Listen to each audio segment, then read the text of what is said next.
Olá pessoal, tudo bem?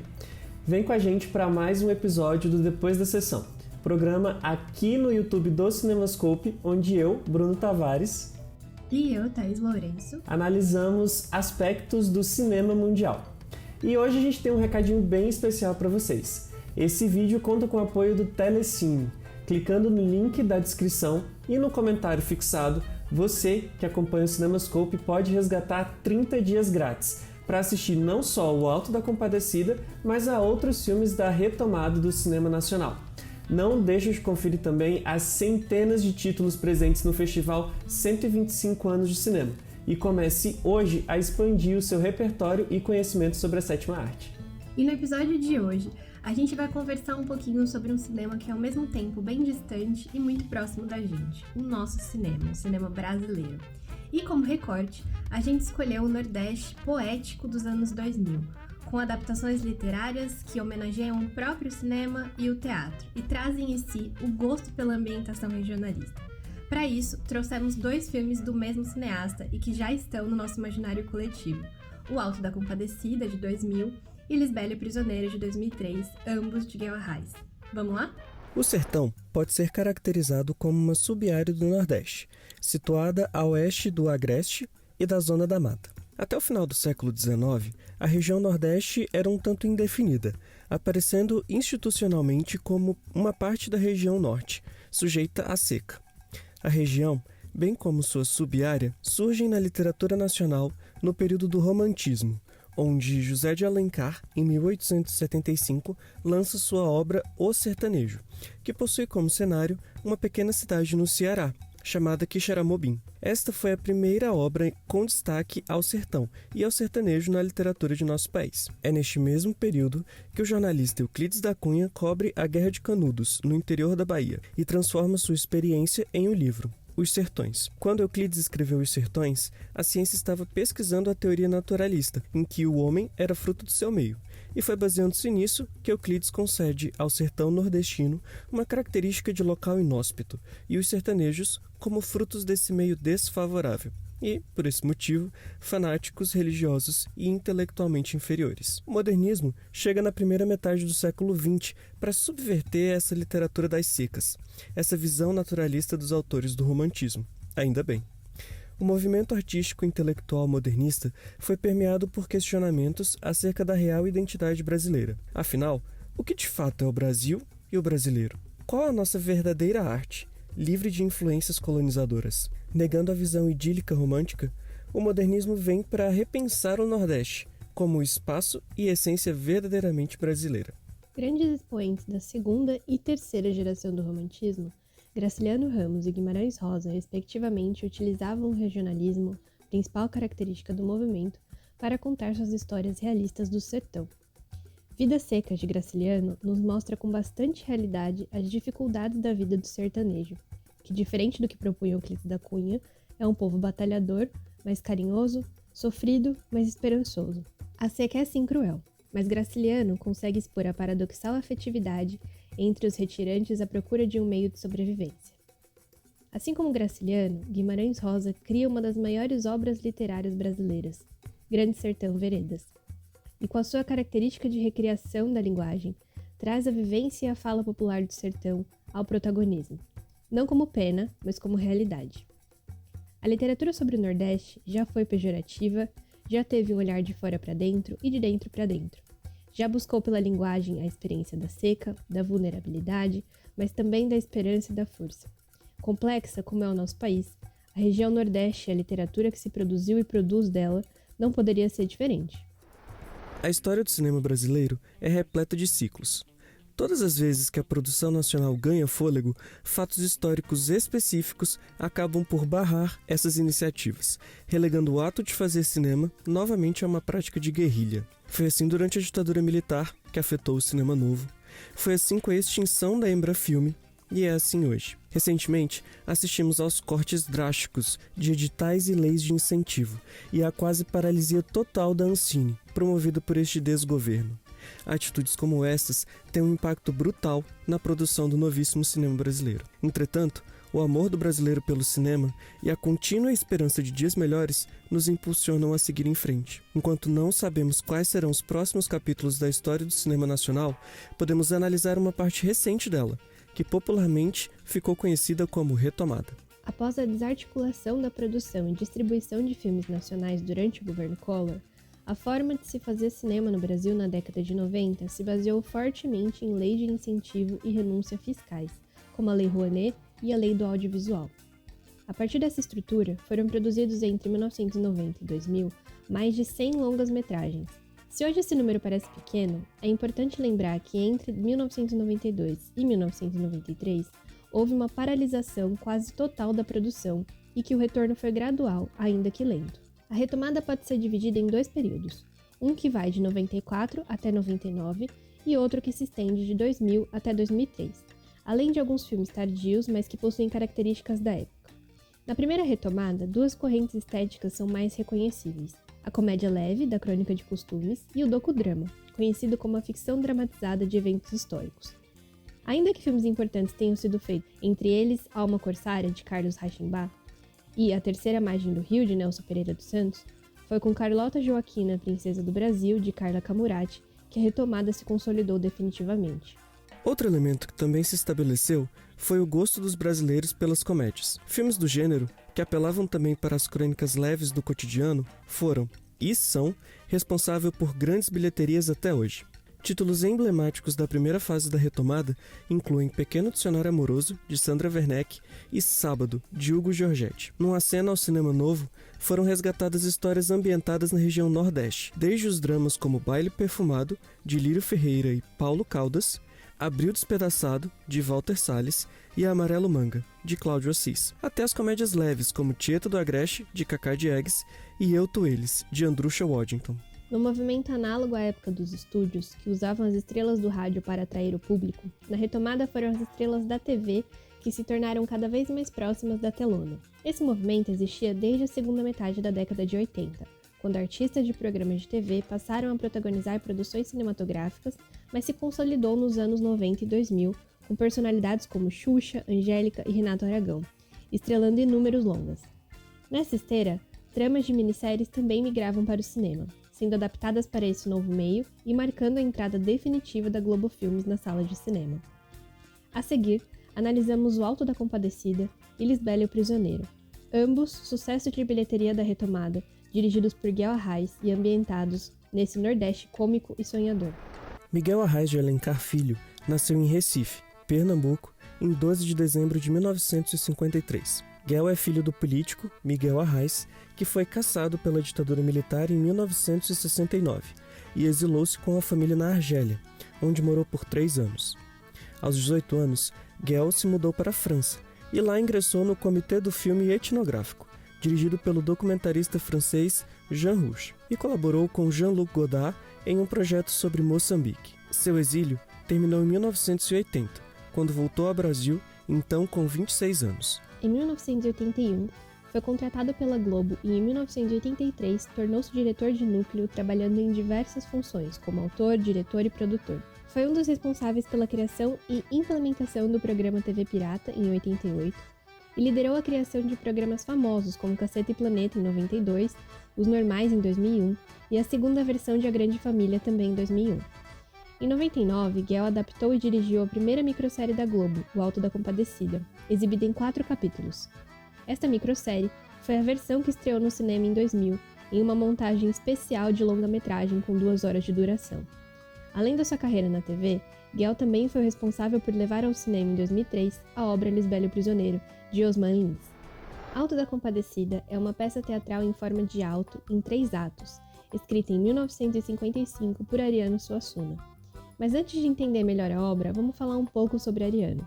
Ariano Vilar Suassuna nasceu em João Pessoa, na Paraíba, em 16 de junho de 1927. Em 1942, se muda para o Recife, finaliza os estudos na escola e inicia a faculdade de Direito. Em 1947, escreveu sua primeira peça, Uma Mulher Vestida de Sol, e em 1950 formou-se na faculdade de Direito e recebeu o prêmio Martins Pena pelo Alto de João da Cruz. Membro da Academia Brasileira de Letras desde 1989, Ariano faleceu em 23 de julho de 2014, no Recife, aos 87 anos. Suassuna, desde seus primeiros escritos, buscou na literatura popular fontes para suas criações. Trecho de sua obra Alto da Compadecida, como por exemplo a disputa da Compadecida com o diabo pela alma de João Grilo, foi uma adaptação do cordel O Castigo da Soberba, de Leonardo Mota e Anselmo Vieira. Além deste, Ariano também utilizou os cordéis O Enterro do Cachorro, de Leandro Gomes de Barros, e História do Cavalo que Defecava Dinheiro, de Leonardo Mota. Ariano, ao criar Alto da Compadecida, escolhe o gênero de drama e a região nordeste do Brasil como cenário. Com elementos da tradição da literatura de cordel, do gênero comédia e os traços do barroco católico brasileiro, ele mescla tradição religiosa e cultura popular. A primeira peça encenada da obra aconteceu em 1956 no Recife. Depois da sua estreia no teatro, Alto da Compadecida ganhou sua primeira versão para o cinema em 69 com o filme A Compadecida, dirigido por George Jonas e roteirizado pelo próprio Suassuna. A adaptação mais conhecida e consagrada da obra veio no ano de 2000, pelas mãos de Guel Arraes, que utilizou sua própria visão para inovar tanto no enredo quanto nos personagens. Matheus Nastergaile dá vida em tela ao João Grilo e Selton Mello é responsável por interpretar Chicó. Entre as estrelas do elenco, também encontramos Fernanda Montenegro, Marco Nanini, Denise Fraga, Luiz Melo, Paulo Goulart, entre outros. Guel Arraes adiciona personagens que não existiam em nenhuma das versões anteriores, como o Cabo 70, o Vicentão e a Rosinha, que são bem importantes na trama, apesar de serem coadjuvantes. Da última vez que eu assisti o Alto da Compadecida, achei por bem chamá-lo de o sétimo selo brasileiro, pelas suas narrativas semelhantes, guardando suas particularidades, em retratar os momentos finais da vida ou iniciais da morte. Em O Sétimo Selo, de Ingmar Bergman, que inclusive já falamos desse filme aqui no programa, temos o personagem da morte que joga xadrez com o cavaleiro para matá-lo quando chegarem ao checkmate. Em O Alto da Compadecida, temos Severino, cangaceiro e portador da morte de todos os demais personagens. No julgamento final, o diabo apresenta os pecados, enquanto a Virgem Maria mostra a redenção de todos eles. Medindo a sentença, eles são condenados ou salvos, assim como no filme de Bergman. Em O Sétimo Selo, apenas os atores são salvos e poupados, por representarem a pureza da arte no ser humano. E o paralelo no Alto da Compadecida pode ser com João Grilo, que não é artista de profissão, mas consegue ser o detentor da pureza do sertanejo, que, muito pobre, já passou fome e ainda assim mantém o sorriso e a esperança no olhar. Ariano Suassuna e Guel usam uma visão interna, do nordestino para o sertão e o sertanejo, e não externa, do sudeste, por exemplo, ao nordeste. Este sertão e este sertanejo, exaltados por Suassuna e Guel Arraes, são personagens de fé, sagacidade, humor e imaginação, que possuem crenças bem fundamentadas em sua tradição popular, que podem passar por dificuldades, mas que com muito humor conseguem superar. O nordestino sertanejo de Suassuna, no fim das contas, pode enganar até o diabo, e Guel Arraes, brilhantemente, foi capaz de transpor essa ideia em um conceito visual para as telas. Essa dupla visão de inferno e paraíso retratado por Suassuna e levada ao audiovisual por Arraes, monta a complexidade do sertão, que é ao mesmo tempo o lugar das secas, da pobreza e da dificuldade, e dos gados e fazendas e oportunidades. Com humor, Suassuna e Arraes conseguem apresentar de forma realista a vida do sertanejo no sertão. Lisbela e o Prisioneiro é uma peça de Osman Lins, escrita em 1960. Com um viés regionalista e de linguagem popular, a montagem foi a primeira peça do autor a ser encenada e recebeu uma recepção positiva, tanto do público quanto da crítica. Nascido em 1924, na cidade de Vitória de Santo Antão, no Pernambuco, Lins foi um grande romancista, contista, dramaturgo e ensaísta brasileiro. Formado primeiramente no curso de Finanças na Faculdade de Ciências Econômicas da Universidade do Recife em 1946, Osman Lins também cursou dramaturgia na Escola de Belas Artes da mesma universidade, em 1960. Após visitar a Europa, como bolsista da Aliança Francesa, voltou ao Brasil e mudou-se para São Paulo, em 1962. Conhecido por produzir uma dramaturgia que mistura os gêneros épico, dramático e lírico, Lins questiona em suas peças o limite do teatro, principalmente com base na desvinculação entre texto e personagem. Em Lisbela e o Prisioneiro, o autor desenvolve uma história metalinguística, com inúmeras falas que fazem referência ao próprio teatro e ao cinema. Aqui, os personagens funcionam como arquétipos de uma história. Lisbela é a mocinha, Leléu é o malandro, Frederico é o vilão, Guedes é a força da lei e assim por diante.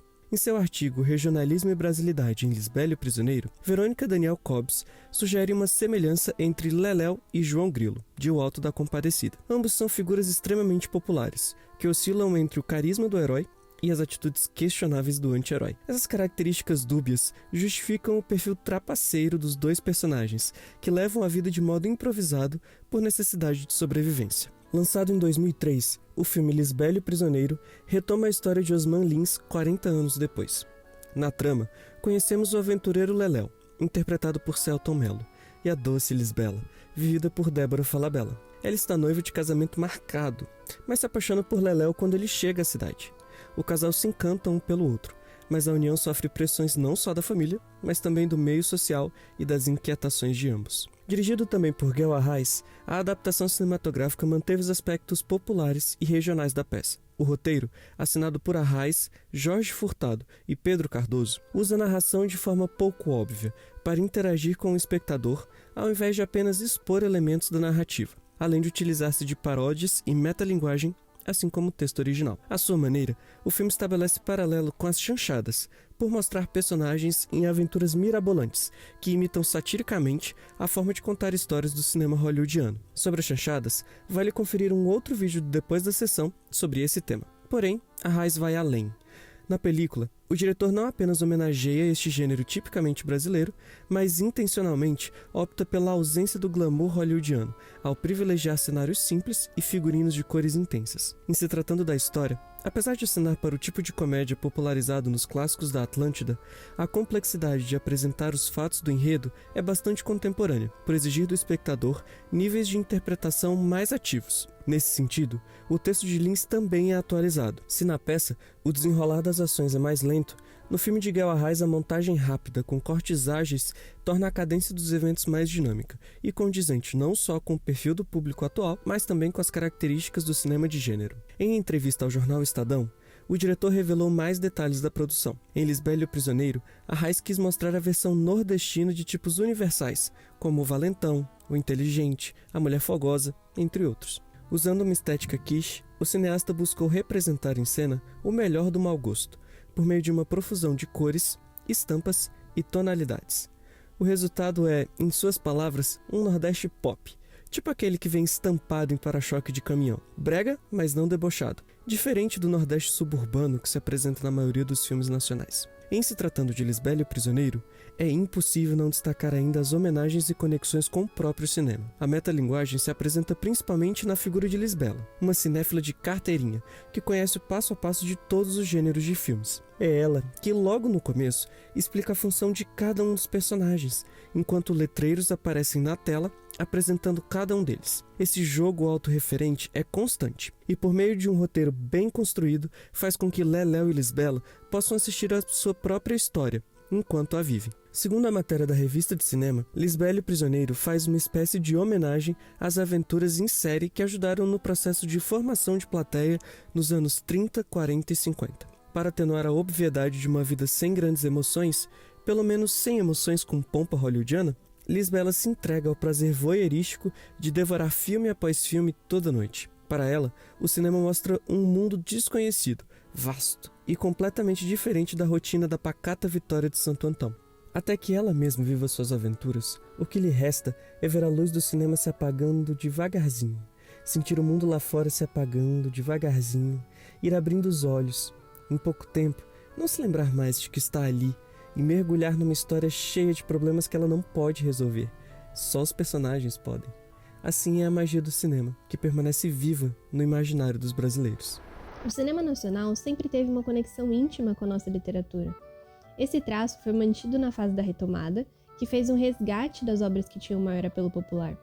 Nesse sentido, as histórias regionais foram e são as mais buscadas, por estabelecerem um contato direto entre a sociedade de hoje e o seu próprio passado. Nessa busca antropofágica que permeia o cinema brasileiro, o Nordeste sempre há de se destacar como a região que mais resiste a uma dominação cultural e exibe, à flor da pele e nas telas, os traços de uma brasilidade insubmissa, que conhece suas dores e glórias e que tem orgulho de si mesmo. Isso é tudo por hoje. A gente espera que vocês estejam curtindo acompanhar a gente por essa viagem ao redor do mundo, que hoje passou tão pertinho da gente e teve um gostinho todo especial de lar. Para complementar, se você tiver interesse em saber mais sobre esse cinema da retomada, lá no streaming do Telecine você vai também encontrar dezenas de filmes nacionais, como Alto da Compadecida e Central do Brasil, que merecem o play. Não se esqueçam de deixar aqui nos comentários o que vocês acharam do vídeo e da nossa temporada até agora. E é isso, pessoal. Nos vemos no próximo episódio. Não se esqueçam aí de nos seguir no Instagram para acompanhar as novidades e os outros posts exclusivos que rolam por lá. Se inscrevam também aqui no canal do YouTube, clicando no sininho para receber as notificações e façam parte do nosso grupo do Telegram, que é cheio de atualizações e bons conteúdos sobre cinema. Para entrar, é só acessar o link que também a gente vai deixar fixado aqui na descrição do vídeo. É isso. Até mais! Até mais, pessoal! Quer ter acesso a conteúdos mais aprofundados sobre cinema? Então conheça a plataforma de cursos do Cinemascope. Nela, você encontra aulas imersivas sobre cinema nacional e internacional, ministradas por professores multidisciplinares. Os cursos são 100% online e podem ser feitos de onde você estiver. Os alunos também recebem e-books exclusivos e certificados digitais, além de participar de grupos de debate sobre a sétima arte. Faça parte dessa jornada de conhecimento com a gente. O link para saber mais está na descrição.